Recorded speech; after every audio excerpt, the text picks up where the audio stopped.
ए भौजी, अरे सोच धज के कहाँ जाता रू हो? रउआ पता नहीं खे, सावन चढ़ गइल बा, बाबा के जल ढारे जाता नीनू। लेकिन तोहर कांवर बड़ी कमाल करता। अच्छा बोल बोल बोल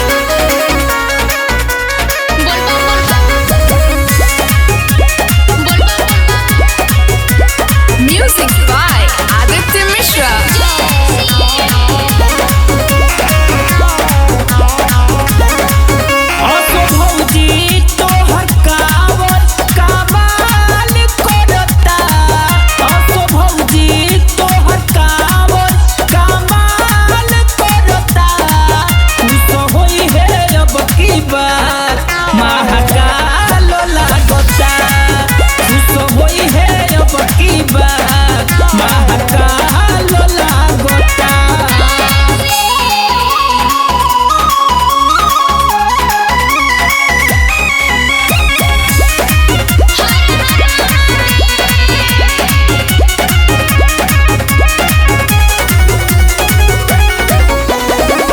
सुल्तान गंज से जलवा उठाई चल तारू बोल बम के नारा लगाई।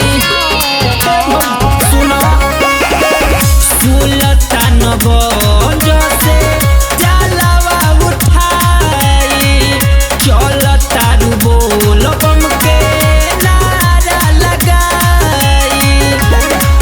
देखी बाबा के नजारा बेमिसाल लगता, देखी बाबा के नजारा बेमिसाल लगता।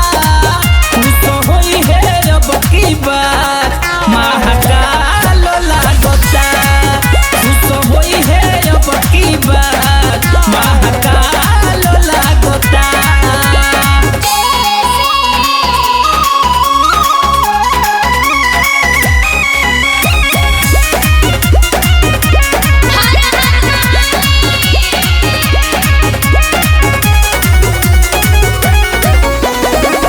गेरुआ रंग के साड़ी में लागेलू सुनर हो, भोले के कृपा रही लागी ना नजर हो। सुनो गेरुआ रंग के साड़ी